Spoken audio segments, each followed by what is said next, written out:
తెలుస్తున్న పరిస్థితి ఉన్నప్పుడు ఇలా అసదుద్దీన్ ఓవైసీ గారు ఇచ్చిన స్టేట్మెంట్ ని కూడా దాన్ని అంత ఈజీగా మనం తీసిపడేయడానికి వీల్లేదు. ఆయన గెలవకపోవచ్చు కానీ ఆయన ఓడించే స్థాయిలో ఉన్నాడన్న విషయాన్ని మనం గమనించవచ్చు. ఇప్పుడు ఆ, చూసేటట్టయితే దేశవ్యాప్తంగా ఆయన వివిధ ప్రదేశాల్లో ఆయన చేరి బీజేపీతో కలిసి బీజేపీ క్లోనింగ్ బ్రదర్ గా ఆయన ఎలా కాంగ్రెస్ పార్టీని ఇతర పార్టీలను ఎలా ఆయన ఓడిస్తున్నాడో మనం గమనించవచ్చు.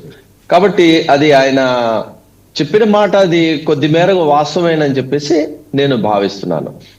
ఏది ఏమైనప్పటికీ కూడా ఈ ఆర్ఎస్ఎస్ బీజేపీకిను ఎంఐఎంకి ఏ విధమైనటువంటి తేడా లేదని చెప్పేసి నేను భావిస్తున్నాను.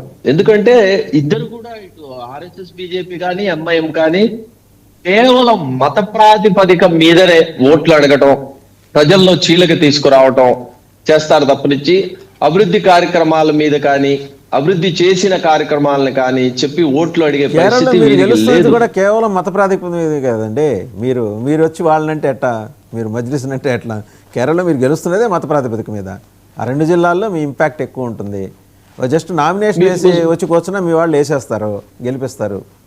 ఇప్పుడు ముస్లిం లీగ్ పార్టీగా మీరు కేరళలో కానీ తమిళనాడులో కానీ చూసేటట్టయితే మత ప్రాతిపదికగా ఏనాడు కూడా ముస్లిం లీగ్ పార్టీ ఎప్పుడు కూడా ఓట్లు అడగల.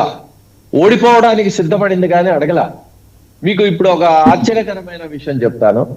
మొన్న మహారాష్ట్రలో లోకల్ బాడీ ఎలక్షన్స్ జరిగితే నాగపూర్ లో అత్యంత బలంగా ఆర్ఎస్ఎస్ ఉన్న ప్రాంతంలో ముస్లిం లీగ్ పార్టీకి సంబంధించిన అభ్యర్థి గెలిచారన్న విషయాన్ని నేను మీకు చెప్తున్నాను.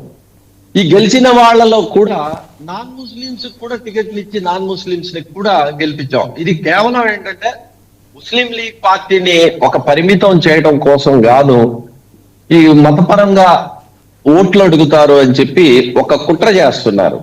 మరి ముఖ్యంగా ఈ కుట్ర కారకులు ఎవరు అంటే ఈ ఆర్ఎస్ఎస్ బీజేపీకి సంబంధించిన వ్యక్తులు ఒక కుట్ర చేసి వాళ్ళకి వేరే పని ఉండదా? పొద్దున్న లేస్తే మీ మీద కుట్రలు చేసుకుంటూ బతికేస్తారు వాళ్ళు.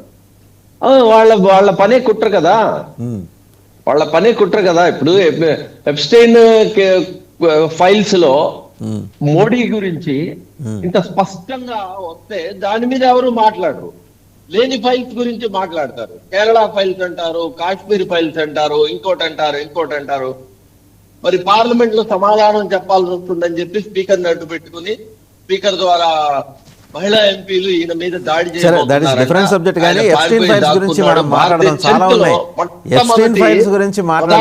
ఉంది కానీ పార్లమెంట్ కి సమాధానం చెప్పకుండా పారిపోయిన ఎప్స్టీన్ అనే వాడి ఫైల్స్ గురించి మాట్లాడాల్సిన చాలా ఉన్నాయి. 10 లక్షల పేజీల డాక్యుమెంట్లను మళ్ళీ మాట్లాడదాం. ఒకసారి పెద్దిరెడ్డి రవికిరణ్ గారి దగ్గర. రవికిరణ్ గారు, నిన్న అక్బరుద్దీన్ ఓవైసీ గారు, నాట్ అసదుద్దీన్, అక్బరుద్దీన్ ఓవైసీ అన్నారు, రెడ్లైనా రావులైనా మా దగ్గరికి రావాల్సిందే. సరే, అన్నదమ్ములు ఇద్దరు నిన్న వేరు కాంటెక్స్ట్ సంబంధించి మాట్లాడారు. ఇద్దరు కూడా జాతీయ రాజకీయాలని ప్రభావితం చేసే అంశాలే లేవనెత్తారు. సరే, వాళ్ళు ఎన్నికల ప్రచారంలో వాళ్ళ ఎత్తుగడలో భాగంగా వాళ్ళు చేసి ఉండొచ్చు.